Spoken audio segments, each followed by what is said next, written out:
ഇന്നിവിടെ നിങ്ങളെ പരിചയപ്പെടുത്തുന്ന ഫീൽഡ് പാരാമീറ്റർ. നിങ്ങൾക്ക് കാണാൻ കഴിയുന്നതാണ് ഇവിടെ ഒരു ബാർ ചാർട്ടും അതുപോലെ തന്നെ ഒരു സ്ലൈസർ.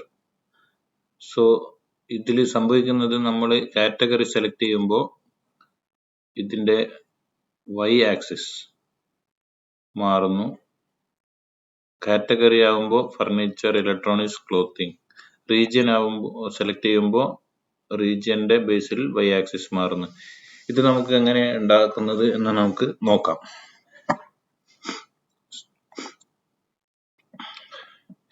ഇതില് നമുക്ക് ആദ്യം ചെയ്യേണ്ടത് എന്തെന്ന് വെച്ചാൽ ഫീൽഡ് പാരാമീറ്റർ ക്രിയേറ്റ് ചെയ്യണം.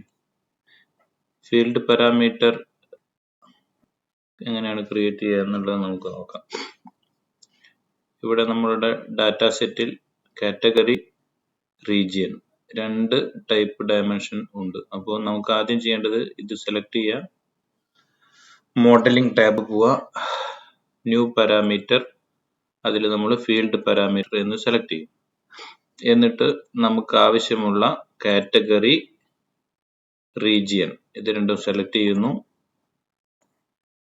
എന്നിട്ട് ക്രിയേറ്റ്, ഇത് ഓൾറെഡി ഇവിടെ ടിക്ക് ചെയ്തിട്ടുണ്ടെങ്കിൽ ഒരു സ്ലൈസർ ആയിട്ട് ഇവിടെ പ്രത്യക്ഷപ്പെടും. ക്രിയേറ്റ്.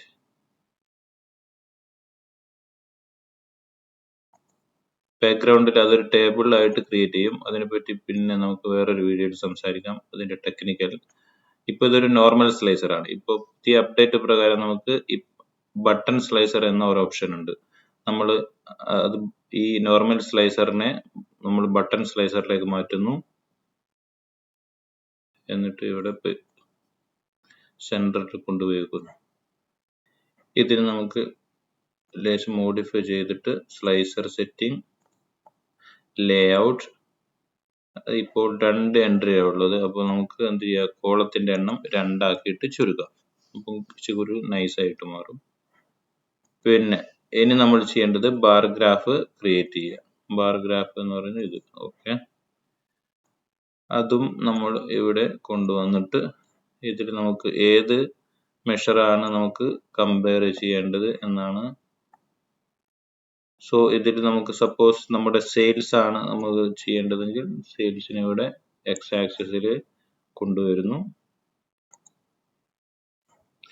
അതുപോലെ തന്നെ നമ്മൾ പുതിയതായിട്ട് ക്രിയേറ്റ് ചെയ്ത പാരാമീറ്റർ അത് ഇവിടെ നമുക്ക് അവൈലബിൾ ആണ്. അതിന് നമ്മളിവിടെ കൊണ്ടുവരുന്നു y ആക്സിസ്. ഓക്കെ, എന്നിട്ട് നമ്മൾ കാറ്റഗറി സെലക്ട് ചെയ്യുമ്പോൾ ഇവിടെ ശ്രദ്ധിക്കുക, കാറ്റഗറി ഇപ്പോൾ നിലവിലുള്ളത് കാറ്റഗറി ആണ്. നമുക്ക് റീജിയൻ സെലക്ട് ചെയ്യുമ്പോൾ ഈ ഫർണിച്ചർ, ഇലക്ട്രോണിക്സ്, ക്ലോത്തിങ് എന്നുള്ള മാറിയിട്ട് region, east, west, south, north. വീണ്ടും കാറ്റഗറി സെലക്ട് ചെയ്യുമ്പോൾ y ആക്സിസ് മാറി ഫർണിച്ചർ, ഇലക്ട്രോണിക്സ്, ക്ലോത്തിങ് എന്ന ഇതിലേക്ക് മാറും. നമുക്ക് ഇവിടെ ഇച്ചിരി കൂടി മോഡിഫൈ ചെയ്തിട്ട് നമുക്ക് ഡാറ്റ ലെവൽ ഓൺ ചെയ്യാം. അപ്പോൾ റീജിയൻ വൈസ് നമുക്ക് ഈ ഗ്രാഫ് കാണാൻ പറ്റുന്നതാണ്. ഡൈനാമിക്കലി കാറ്റഗറി വൈസ് നമുക്ക് കാണാൻ കഴിയുന്നതാണ്. വ്യത്യസ്തമായിട്ടുള്ള 2 ബാർ ഗ്രാഫ് ക്രിയേറ്റ് ചെയ്യേണ്ട എന്നുള്ളതാണ് ഇതിന്റെ ഒരു മെച്ചം. ഈ വീഡിയോ നിങ്ങൾക്ക് ഇഷ്ടമായി എന്ന് വിശ്വസിക്കുന്നു. കൂടുതൽ വീഡിയോകൾക്ക് നിങ്ങൾക്ക് ഈ ചാനൽ സബ്സ്ക്രൈബ് ചെയ്യാവുന്നതാണ്.